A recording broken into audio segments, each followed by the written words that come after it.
suis Alioune Badara Meng, designer de produits et consultant en innovation numérique, également formateur en design thinking et humanité digitale.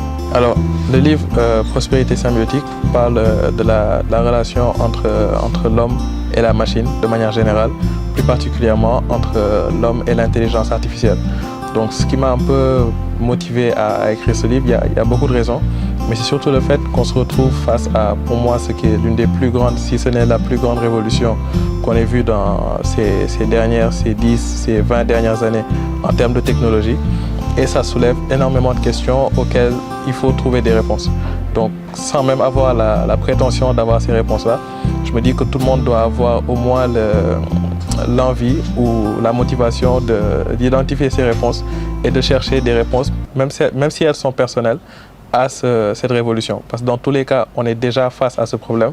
Tout le monde est confronté, qu'il le sache ou non, à l'intelligence artificielle. Donc, il faut que l'on comprenne ce que c'est, comment ça marche, quels sont les enjeux et comment est-ce qu'on va naviguer dans ce nouveau monde.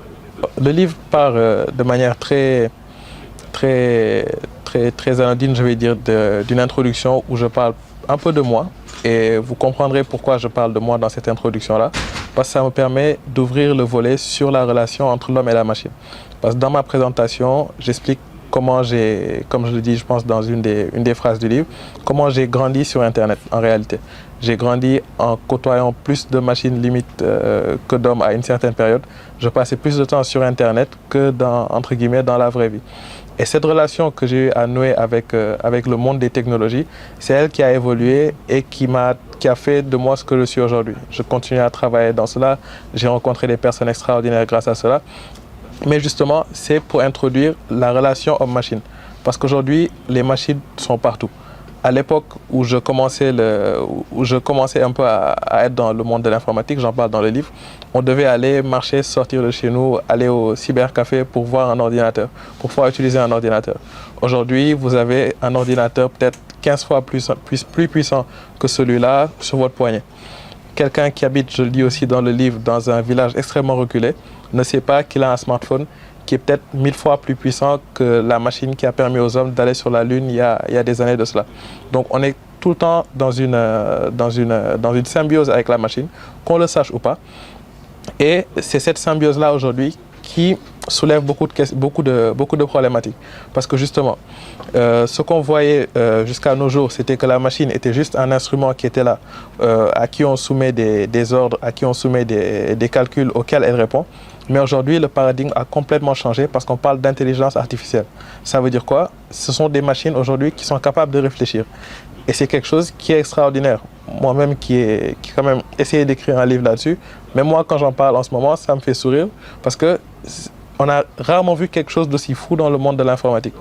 Et l'humanité en elle-même n'a jamais été confrontée à une invention, sans vouloir faire de superflu, une invention qu'elle a elle-même créée et qui se retourne pour être autant, sinon plus intelligent qu'elle. Donc c'est vraiment ça le troisième chapitre d'ailleurs du livre. C'est quelles sont les problématiques philosophiques auxquelles on fait face maintenant qu'on a en face de nous une invention aussi, sinon plus intelligente que nous.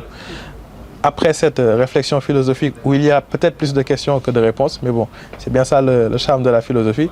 Après cela, je reviens sur un cadre un peu plus pragmatique, un peu plus pratique, où je parle de l'Afrique face à ces défis-là. Parce que d'ailleurs, bon, c'est surtout ça mon travail en tant que consultant, d'essayer de créer des solutions ou d'accompagner les gens à créer des solutions digitales qui tirent parti de ces technologies-là. Donc c'est voir comment est-ce que nous, en tant qu'Africains, on peut tirer parti de l'intelligence artificielle. Dans quel domaine est-ce qu'on peut créer des choses qui peuvent nous aider à accélérer notre croissance? Parce que c'est là tout l'enjeu. Et toutes les autres nations, pour ne pas dire toutes les autres entités du monde sont en train de voir comment est-ce qu'elles peuvent tirer au maximum parti de l'IA. Donc soit, et c'est ça tout l'objet d'ailleurs du titre du livre, Prospérité symbiotique, l'impératif de succès de la relation entre l'Afrique et l'intelligence artificielle, c'est un impératif parce que selon moi, soit on va réussir à en tirer parti et ça va accélérer notre croissance, soit on ne va pas réussir et on va devenir vraiment le coin le plus oublié de la Terre, mais vraiment dans un écart qu'on ne peut même pas encore mesurer.